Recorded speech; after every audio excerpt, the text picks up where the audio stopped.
Praise the Lord. இயேசுவில் அன்புக்குரியவர்களே, ஆண்டவர் உங்க கூடவே இருப்பாருங்க. உங்களை சுற்றி சுற்றி எல்லா சூழ்நிலையிலும் அவர் பயணித்துக் கொண்டே இருப்பார்.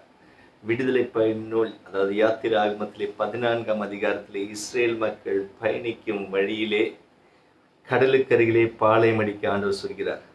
அப்படி கடலுக்கடி அருகிலே பாளையம் அடிக்கும் பொழுது அந்த 14ஆம் அதிகாரத்திலே 10ஆம் வசனம், பார்வோன் நெருங்கி வந்து கொண்டிருக்க இஸ்ரேல் மக்களும் தம் கண்களை உயர்த்தி எகிப்தியர் தங்களை தொடர்ந்து வந்து கொண்டிருப்பதை கண்டனர். பெரிதும் அச்சமுற்றவராய் இஸ்ரேல் மக்கள் ஆண்டவரை நோக்கி கூக்குரல் எழுப்பினர். முன்னாடி கடலுக்கு பக்கத்துல பாளையம் இறங்க ஆண்டவர் சொன்னாருங்க.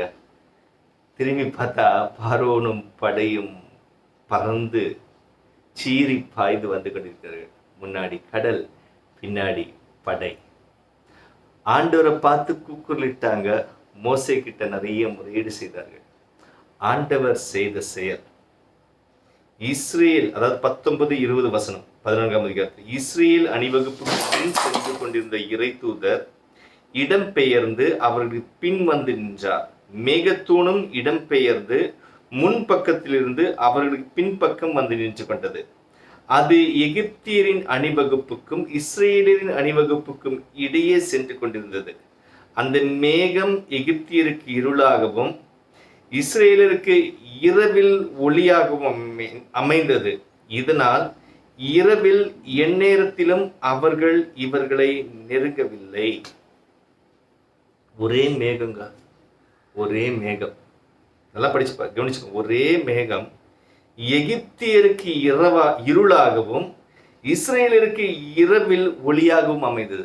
ஆண்டவர் அனுப்பிய ஒரு மேகம் முன்னாடி போயிட்டு இருந்துச்சு, அது இடம்பெயர்ந்து பின்னாடி வந்துருந்துச்சு. அந்த மேகம் எகிப்து படைகளுக்கு கண்கள் பார்க்க முடியாத அளவுக்கு இருட்டாகவும், அதே வேளை இஸ்ரேலுக்கு வெளிச்சமாக ஒளியாக தீப்பிழம்பாக இருந்தது. ஆமா அன்புக்குரியவர்களே, நீங்கள் பயணிக்கும் பாதையிலே, உங்கள் வாழ்க்கையிலே ஆண்டவருடைய பிரசன்னம் எந்த இக்கட்டான சூழ்நிலையாக இருந்தாலும் உங்களுக்கு ஒளியாக இருக்கும். உங்களுக்கு முன்னாடி தடை இருக்கலாம், பின்னாடி பகை விரட்டலாம், ஆனால் அவருடைய மேகம் உங்களுக்கு துணையா இருக்கும். ஆகவே அன்பர்களே, ஆண்டவர்கிட்ட ஜெபிங்க, ஆண்டவருடைய அருகாமைக்காக ஆசைப்படுங்கள். படையை பார்த்து அவர்கள் பயந்தார்கள், ஆனால் ஆண்டவருடைய பிரசன்னம் அவர்களுக்கு துணையா இருந்தது. இன்றும் ஆண்டவருடைய பிரசன்னம் உங்களுக்கு துணையாய் இருக்கும். ஒரே ஒரு விஷயம், நீங்க பற்றி கொள்ளுங்கள், இறைவார்த்தையை பற்றி கொள்ளுங்கள், ஆண்டவரை பற்றி கொள்ளுங்கள். அவர் உங்களுக்கு துணையாயிருப்பார். அவர்கள் இவர்களை நெருங்கவில்லை. எகிப்தியர் இஸ்ரேலரை நெருங்க முடியல. அந்த அளவுக்கு கடவுளின் வல்லமை இருந்தது. எந்த தீமையும் உங்களை நெருங்காது, எந்த கோபமும் உங்களை நெருங்காது, எந்த வெறுப்பும், எந்த பில்லி சூனிய கட்டும், எந்த கட்டுகளும் உங்களை நெருங்காது, நோய் உங்களை நெருங்காது, சாபங்கள் உங்களை நெருங்காது. ஆண்டவரோடு நெருங்கி இருக்கும் பொழுது, ஆகவே ஆண்டவரோடு நெருங்கி இருங்கள். உங்களை நெருங்கி வருகிற எல்லாவற்றையும் அவர் அகற்றிடுவார். ஆண்டவரே ஆசீர்வதிங்கப்பா.